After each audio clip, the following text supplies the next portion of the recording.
और जैसे कि आपने फ्लायर में पोस्ट में देखा होगा, हम एक नई सीरीज शुरू कर रहे हैं। ये जो खुश रहने के रहस्य हैं, ये कई सारे बुकलेट्स स्वामी जी ने लिखी हैं अलग अलग टॉपिक्स के ऊपर। जैसे हम इसके पहले खुश रहने के रहस्य हम कर रहे थे, सीक्रेट्स ऑफ हैप्पीनेस कर रहे थे।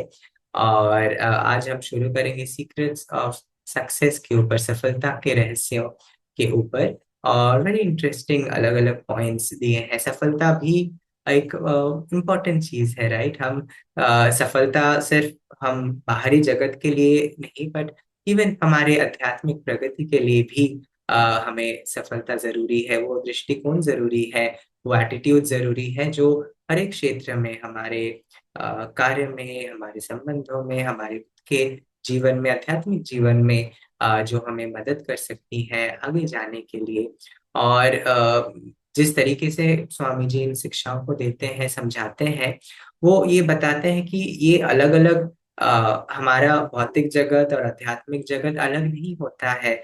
वो एक ही होता है, वो एक कंटिन्यूएशन होता है। कि जहाँ पे जब हम फॉर एग्जाम्पल ध्यान कर रहे होते हैं, अपनी साधना में होते हैं, हम फोकस्ड रूप से वो कर रहे होते हैं, बट वो एक कंटिन्यूटी होता है जब हम अपने रेगुलर कार्य में भी जाते हैं। जो भी हमारा कार्य है, जो भी हमारा धर्म है, वो भी अलग नहीं होता है। उसको भी हमें उसकी कंटिन्यूटी के रूप में देखना है। तो जो एटीट्यूड्स हम वहां पे डेवलप कर रहे हैं, वहां पे जो चैलेंजेस आ रहे हैं, वो हम देखेंगे कि वो हमारे इवन अध्यात्म, अगर हम उन्हें सही एटीट्यूड्स के साथ, सही एटीट्यूड के साथ कर पा रहे हैं, तो वो हमें वहां भी मदद करेंगी।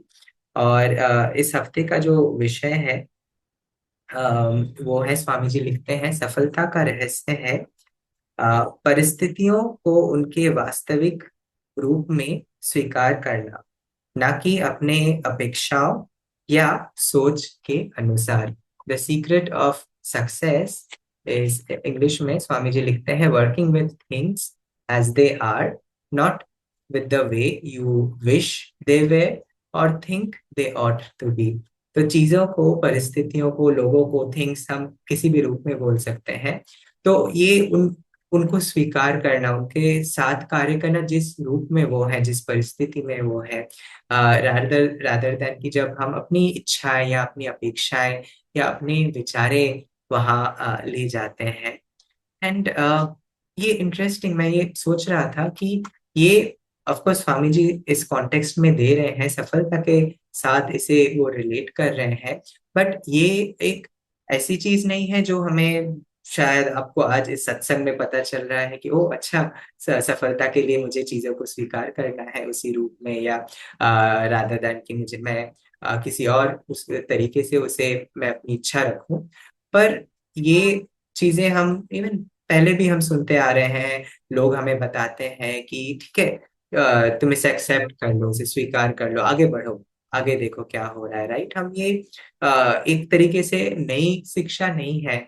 तो क्वेश्चन आता है यहाँ पर कि फिर हम इसे क्यों नहीं कर पाते हैं? चैलेंज कहाँ पे आता है? हम परिस्थितियां क्यों नहीं हम स्वीकार कर पाते हैं, या हम सोचते हैं कि काश ये ऐसा होता। इवन छोटी छोटी चीजों में, जैसे वेल आई गेस अभी हर जगह पे बहुत ज्यादा बारिश हो रही है। पिछले हफ्ते मैं मुंबई में, मैं पुणे में था, वहां पे बहुत तेज बारिश हो रही थी। अभी यहाँ कोलकाता में बहुत बारिश हो रही है। तो हम काफी समय सोच सकते हैं इतनी बारिश मुझे नहीं पसंद है, धूप निकलनी चाहिए, मैं तब मैं खुश रहूंगा, अब मुझे अच्छा नहीं लग रहा है। वेल,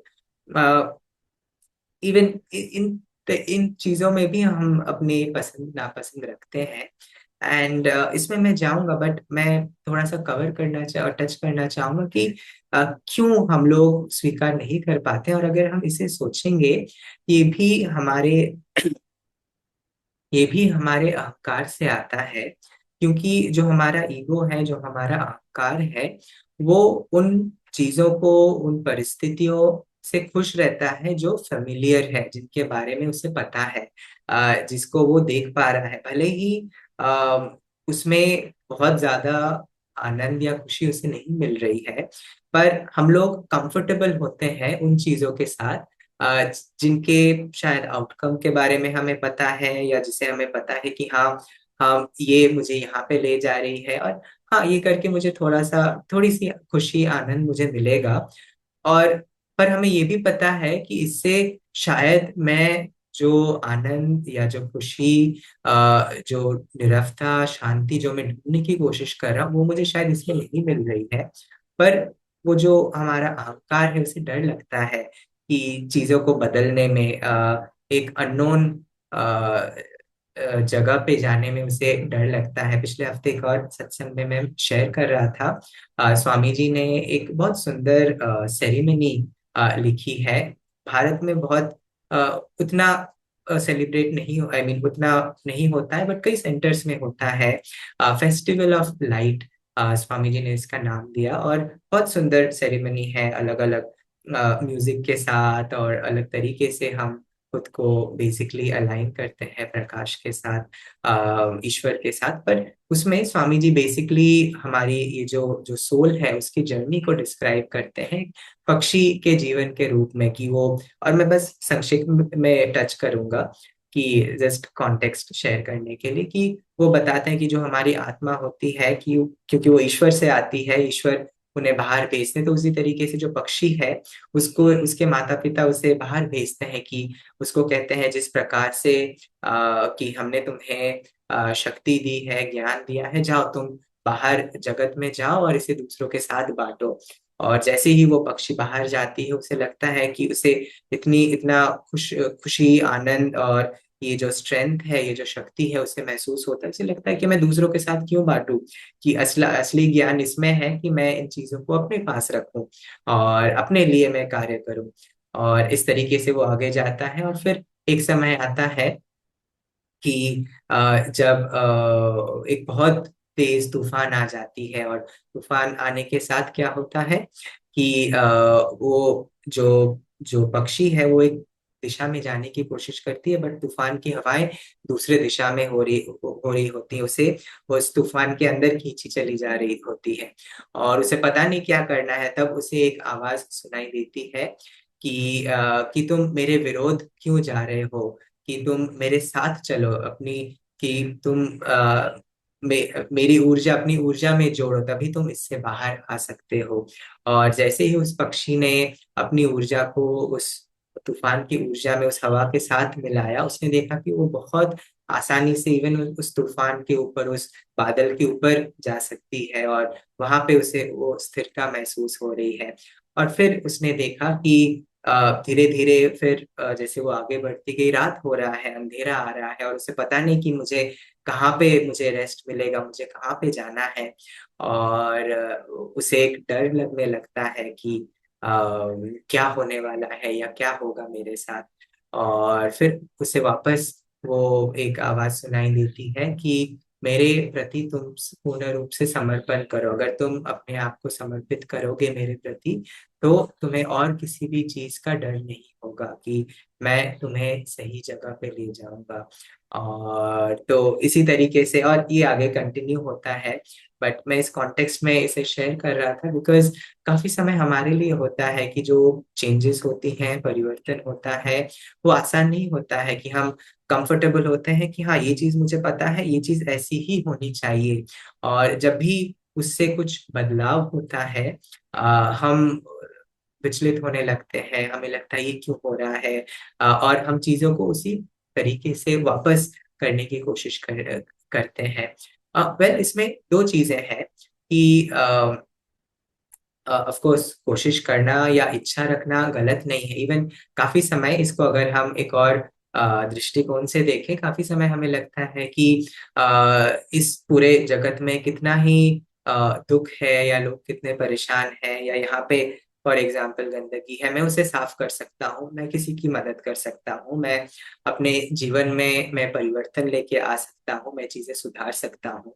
और तब अगर मैं इस टीचिंग को मैं अप्लाई करूं कि चीजों को उसी तरीके से स्वीकार करना जैसे वो है, तो प्रश्न आता है कि क्या मुझे अपने खुद को बेहतर बनाने के लिए, क्या मुझे ऊर्जा नहीं डालनी चाहिए? क्या इस, जैसे युक्तेश्वर जी ने बोला था कि जब तक हम श्वास ले रहे हैं, हमें सेवा करते जाना है, हम जब तक इस पृथ्वी में है और श्वास ले रहे हैं, कि ये हमारा धर्म है कि हम दूसरों में दूसरों की सेवा करें। तो क्या ये गलत है फिर सोचना कि सुधार लाने की वजह से, या ये इच्छा रखने की, या इस होप को रखने के लिए कि इस जगत को भी परिवर्तन किया जा सकता है, इसमें अच्छाई ली जा सकती है। वेल, हम लोग एक तरीके से हम बोलते हैं we are instruments of light. हम प्रकाश के माध्यम हैं, हम प्रकाश के योद्धा हैं, वॉरियर्स ऑफ लाइट। और हम कोशिश करते हैं प्रकाश को लाने के लिए। तो गलती इस चीज में ये इच्छा रखना या ये होप और ये जो हमारी अपेक्षाएं हैं, गलती एक्चुअली वहां पर भी नहीं होती है, बिकॉज वो हम रख सकते हैं, विच इज वेरी ऑब्वियस कि हम रख सकते हैं। बट प्रॉब्लम कहाँ पे होता है? प्रॉब्लम वहां पर होता है कि जब हम ये अपेक्षा रख रहे हैं, पर उसका जो रिजल्ट है, जो फल है, वो उस प्रकार से नहीं होता है जिस प्रकार से हम सोच रहे होते हैं। और उस पर जो हमारा रिएक्शन होता है, उस पर जो हमें निराशा महसूस होती है, या गुस्सा आता है, या डर आता है, जो भी ये जो नकारात्मक फीलिंग्स हैं, वो जब हम महसूस करते हैं, वो और उसको पकड़ के रखते हैं और उसको वापस हम बदलने की कोशिश करते हैं, अ, तो उसको जब हम वापस करने की कोशिश करते हैं, तो हम देखते हैं कि वो हमें क्या होता है जब हम हमारा रिएक्शन नेगेटिव होता है, नकारात्मक होता है, हम स्वीकार नहीं करते हैं, हम खुद भुगतते हैं, हम खुद उस दुख में रहते हैं, या हम खुद सफर करते हैं, भुगतते हैं।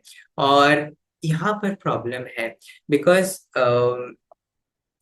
हम क्या बोलते हैं कि आपको क्या करना चाहिए, आपके लिए क्या सही है, आपका क्या धर्म है, अगर आप सोच रहे हैं। आप देखिए कि आप वेल हम ये प्रैक्टिस करते हैं, स्पेशली हम जो डेवोटीज हैं, हम ध्यान करते हैं। ध्यान में गुरु को, ईश्वर को हम ये प्रार्थना रखते हैं कि क्या करना है हमें, आप सही मार्गदर्शन दीजिए। और फिर हम जो हमें महसूस होता है उसे महसूस करके हम आगे जाने की कोशिश करते हैं, हम आगे बढ़ने की कोशिश करते हैं। और हर एक समय हम ये करने की कोशिश करते हैं ताकि हम अट्यूनमेंट में रहें, हम ईश्वर के साथ, गुरु के साथ अनुकूलन में रहें, ताकि हम सही कार्य कर सकते हैं। और सही करने का अर्थ ये नहीं है कि हमेशा हमें उसमें सफलता ही मिलेगी। काफी समय कुछ कार्यों के लिए शायद हम बाहरी रूप से हमें सफलता नहीं मिल रही है, पर वो जरूरी था हमारे आंतरिक डेवलपमेंट के लिए, हमें आंतरिक रूप से हमें परिवर्तन करने के लिए वो परिस्थिति या वो सर्कमस्टांस हमारे लिए बहुत जरूरी था। तो हमें उसे उस दृष्टिकोण से देखना है कि तो अगर तो जब हम मान लीजिए आपको महसूस होता है कि आपको प्रेरणा आई और मुझे इस तरीके से मुझे दूसरों की सेवा करनी है, और तो उस प्रेरणा को लेके हम जाते हैं। पर मान लीजिए जिनकी हम मदद करने की कोशिश कर रहे हैं वो उस प्रकार से हमारे साथ रिस्पॉन्ड ना करे, या वो मान लीजिए वो नेगेटिवली रिस्पॉन्ड करे, या वो हमारे मदद को वो ठुकरा दे, तो हमें उसे भी एक्सेप्ट करना है, उसके विरोध नहीं जाना है, और सोचना है कि इसमें मेरे लिए क्या है सीखने के लिए, कि अ, मुझे ईश्वर या गुरु मुझे क्या सिखाने की कोशिश कर रहे हैं इस परिस्थिति के द्वारा। और ये एटीट्यूड एक शिष्य के लिए बहुत जरूरी है। एक बहुत इंटरेस्टिंग कहानी है, हमारी एक बहुत सीनियर आचार्य है नया स्वामी आशा, जो बेसिकली यूएस में रहती हैं, और स्वामी जी के साथ बहुत करीबी साल उन्होंने गुजारे और काम किया। तो वो एक कहानी शेयर करती हैं। एक बार वो भारत में थी उनके हस्बैंड के साथ, और यहाँ पे कई वर्ष पहले एक्चुअली। और क्या हुआ कि शायद वो जिस होटल में थे या जहाँ पे वो जा रहे थे, वहां पे एक बहुत तेज आग लग गई। और आग लग जाने से क्या हुआ, और बहुत तेज वो आग बढ़ने लगी, और उस परिस्थिति में वो दोनों अलग हो गए। और अलग होके ये जो आचार्य हैं वो खुद को एक कमरे में पा रही थी जहाँ पे आग थी, धुआं धुआं चारों तरफ था, और उन्हें लगा कि ये मेरे मृत्यु का भी समय आ गया है। और उन्हें लगा कि मेरे हस्बैंड भी क्योंकि वो अलग हो गए थे, दूसरे जगह पे थे, उन्हें लगा कि उनकी भी शायद मृत्यु हो गई होगी, कि बचने का कोई चांस ही नहीं है।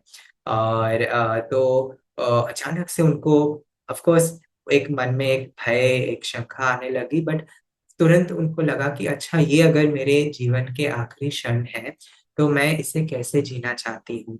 और उन्होंने तुरंत खुद को केंद्रित किया और सोचा कि मेरे क्या-क्या अटैचमेंट्स हैं, किन-किन लोगों के साथ मेरी अटैचमेंट्स हैं, या मेरे कुछ अनरिज़ॉल्व्ड कर्म है, और हर एक उस परिस्थिति को, लोगों को, अपने चीज़ों को वो ईश्वर को देने लगी कि ये आप रख लीजिए गुरुजी, या ईश्वर ये आप रख लीजिए। इवन उनके हस्बैंड को वो सोचने लगी कि अच्छा, वो भी अगर नहीं है तो मैं उनको भी, मैं ईश्वर को मैं समर्पित कर देता हूँ। और वो आसान नहीं था, एक अचानक से ऐसी परिस्थिति आई, और वो हर एक चीज़ इस तरीके से सोचने लगी कि कैसे कि मैं खुद को, कि अगर ये मेरे जीवन के आखिरी क्षण है, मैं कैसे खुद को मुक्त कर सकती हूँ। और वेल, फिर क्या हुआ कि फिर उन्होंने समहाउ वहां से वो बाहर जा पाए। ऑफ कोर्स वो अंत नहीं था, इनके हस्बैंड भी जीवित थे, वो भी बच गए और दोनों वापस मिले वहां से। पर वो शेयर करने लगे, वो उन्होंने फिर बाद में शेयर किया कि जिस परिस्थिति में मैंने खुद को पाया कि ऑफ कोर्स कि हम दोनों वापस साथ में आ गए थे और चीजें वापस नॉर्मल हो गई थी, बट एक इंटरनल शिफ्ट हो गया था मेरे अंदर। मुझे ये समझ में आया कि ये जो त्याग है या जो ये अटैचमेंट है, ये आंतरिक होता है, इसे बाहरी रूप से होने या करने की जरूरत हमेशा नहीं होती है। और इसके लिए हमें किसी जगह, किसी एक्चुअल फायर में भी जाने की जरूरत नहीं है आग के सामने। हम अपने आंतरिक ये जो हम बोलते हैं ना, कुटस्थ पर एक जो प्रकाश है, जो आग है, वहां पे भी हम इन चीजों को समर्पित कर सकते हैं। और इससे क्या होता है, बाहरी परिस्थिति वैसी ही रहती है, पर आंतरिक रूप से हमें एक स्वतंत्रता मिलती है, एक फ्रीडम मिलता है, जो हमें जीवन को और बेहतर तरीके से हमें जीने के लिए मदद करती है। और क्योंकि हमें ये देखना है, ये एक और बहुत बड़ी टीचिंग है। स्वामी जी कहते हैं सर्कमस्टेंसेस आर न्यूट्रल, की परिस्थितियां जो है वो न्यूट्रल होती है, वो ना तो अच्छी ना तो बुरी होती है। तो हमें क्यों लगता है कि वो अच्छी है या वो बुरी है? बिकॉज हमारा रिएक्शन उसमें आ जाता है। हम ये सोचने लगते हैं कि ये मेरे लिए अच्छी है, ये मेरे लिए अनुकूल है, या ये मेरे लिए अच्छी नहीं है। पर हम अगर ये सोचें, और ट्रू एक्सेप्टेंस का अर्थ क्या है, एक्सेप्टेंस जो हम बोलते हैं, तो काफी समय हम फैक्चुअली चीजों को बोलते हैं कि अच्छा, ये जो परिस्थिति जो हम सामने देख रहे हैं, इसको स्वीकार कर लो, जैसा है वैसे ही इसको स्वीकार कर लो। ये व्यक्ति जैसा है, भले ही उसमें एटीट्यूड हो, नेगेटिव एटीट्यूड्स हो या बिहेवियर हो, उसे मैं स्वीकार कर लेता हूँ क्योंकि ये शिक्षाएं मुझे ऐसी बोल रही है। वेल, वो भी बाहरी सतह पर है। What is true acceptance? असली एक्सेप्टेंस ये होता है, ये स्वीकार करना कि हम ये पर्सनालिटी नहीं है, हम ये शरीर नहीं है, हम ईश्वर के संतान है, we are children of God. ये असली एक्सेप्टेंस है, ये स्वीकार करना कि हम ये लिमिटेड सेल्फ नहीं है, हम आते हैं ईश्वर से, ईश्वर हमारे द्वारा हर एक चीज कर रहे हैं। और जब हम इस दृष्टिकोण से चीजों को देखने लगते हैं, देखना शुरू करते हैं, तब आप देखेंगे कि हर एक परिस्थिति हम और आसानी से हम स्वीकार कर पाते हैं। क्यों? बिकॉज हर एक परिस्थिति में हमें एक पर्सपेक्टिव मिल जाता है। हर एक परिस्थिति में अगर हम ईश्वर के संतान हैं, अगर ईश्वर हमारे जो माता पिता है वो हमारी देखभाल कर रहे हैं, तो क्या ये हो सकता है कि हम अपने आप को किसी परिस्थिति में पाए जो उनके इच्छा अनुसार ना हो?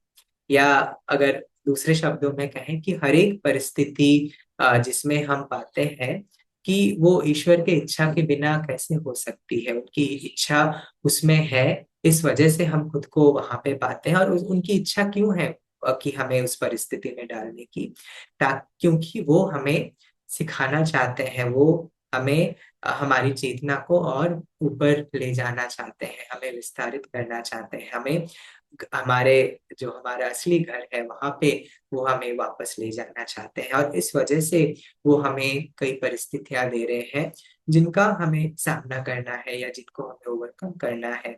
और हमेशा ओवरकमिंग भी नहीं होती, हमें काफी समय अच्छी परिस्थितियां भी आती हैं। ये जो सृष्टि है, हम डुअलिटी बोलते हैं, तो अच्छी बुरी दोनों चीजें होती हैं, पर दोनों को ही कैसे हम स्वीकार करते हैं, सिर्फ एक पर्सनालिटी के दृष्टिकोण से नहीं, पर इस दृष्टिकोण से कि हम ईश्वर के संतान हैं, हम वहां से आ रहे हैं, और ये हमारे लिए बहुत जरूरी है। जब हम इस परिस्थिति को जब हम इस दृष्टिकोण से देखते हैं, और हम देखेंगे कि और धीरे धीरे हम अचानक से हर एक परिस्थिति शायद नहीं स्वीकार कर पाते हैं, पर धीरे धीरे क्या इसमें मैं इतना सा कर सकता हूँ, या अगर कोई चीज हमारे मेरे सामने आ रही है, तो क्या मैं उसको मैं स्वीकार करके मैं आगे बढ़ सकता हूँ, क्या मैं परिवर्तन को भी मैं स्वीकार कर सकता हूँ, और कि ईश्वर आप क्या चाह रहे हैं हर एक क्षण, कि ये पूछना कि आप क्या चाह रहे हैं और इस परिस्थिति में क्या करना सही है। काफी समय स्वामी जी, आपने सुना होगा, आनंदा में हमारे दो सिद्धांत है। स्वामी जी कहते हैं people are more important than things, कि लोग चीजों से ज्यादा महत्वपूर्ण है। और दूसरा है यतो धर्म ततो जय, तो जो ये जो पहला है, लोग चीजों से ज्यादा महत्वपूर्ण है, उसमें स्वामी जी इस तरीके से वो बोलते कि कोई कार्य भी अगर होता है, जो मान लीजिए मैं बहुत एक्सपर्ट हूँ उसमें, और पर शायद वो कार्य मेरे लिए और अच्छा नहीं है मेरे आध्यात्मिक प्रगति के लिए, तो तब भी तो उन लोगों को, तो मुझे वो कार्य नहीं दिया जाएगा, मुझे कोई ऐसा कार्य दिया जाएगा जिसमें मैं आगे बढ़ सकता हूँ। तो हमें भी देखना है कि ईश्वर हमें किस तरफ आगे भेजने की कोशिश कर रहे हैं, और इस एटीट्यूड के साथ कि इस चीज को एक्सेप्ट करना कि ठीक है, हम ईश्वर के संतान हैं, तो अगर वो मुझे यहाँ आगे भेजने की कोशिश कर रहे हैं, तो वो मुझे वो शक्ति भी देंगे कि मैं उस दिशा में मैं आगे बढ़ पाऊंगा। और क्यों ना मैं कोशिश करके देखता हूँ, अगर हम कोशिश करेंगे जैसे उसी पक्षी के तरह, कि जब हम उस इवन अननोन में भी, जो हमें पता नहीं है, उसमें भी हम जब समर्पण करेंगे, क्योंकि कई चीजें हमें नहीं पता है, हमारी जो अंडरस्टैंडिंग है, क्योंकि हम ये जो विश्व है, जो पृथ्वी है, हम अपने फिल्टर्ड ईगो के साथ देखते हैं। हमारे अहंकार का एक चश्मा आप बोल सकते हैं, जिसके द्वारा हम चीजों को देखते हैं। हमारा जितना समर्पण होगा, उतना ही हम फिर ईश्वर के दृष्टि के साथ चीजों को देख पाएंगे। सो कोशिश कीजिए कि अगर हम कितना उस दिशा में जा सकते हैं, कितना उस अपने परिस्थितियों को स्वीकार करके तब हम उसमें आगे बढ़ सकते हैं, क्योंकि स्वीकार करने में ज्यादा हमारा अधिकतर जो ऊर्जा है, जो रेजिस्टेंस है, वो उसको स्वीकार ना करने पे जाता है। बट अगर हम उसे स्वीकार करके वही ऊर्जा उसमें आगे डाल सकते हैं, हम देखेंगे हम कितनी ही चीजों को हम कर पा रहे हैं। कि और इस लास्ट कोट के साथ मैं एंड करूंगा, जैसे सेंट फ्रांसिस कहा करते थे कि पहले वो उन चीजों को करो जो जरूरी है, जो नेसेसरी है, और फिर जब हम वो चीजें कर पाते हैं, फिर उन चीजों को करो जो तुम्हारे लिए संभव है, जो तुम्हारे लिए पॉसिबल है। और जब हम ये करते जाएंगे, तो हम देखेंगे कि धीरे धीरे क्या हो रहा है, कि धीरे धीरे जो चीजें असंभव भी थी हमारे लिए, उनको भी हम कर पा रहे हैं, उनको भी वो भी हमारे लिए और असंभव नहीं है। तो चलिए, इस विचार के साथ मैं इस सत्संग को यही समाप्त करूंगा। और इस ऊर्जा को लेके जाइए, इस शिक्षा को लेके जाइए, और कोशिश कीजिए कि कैसे आप अपने जीवन में भी इसे आप अप्लाई कर सकते हैं। ओके, बहुत अच्छे रहिए, और हम बहुत जल्द वापस मिलेंगे आप सभी के साथ। ओम गुरु।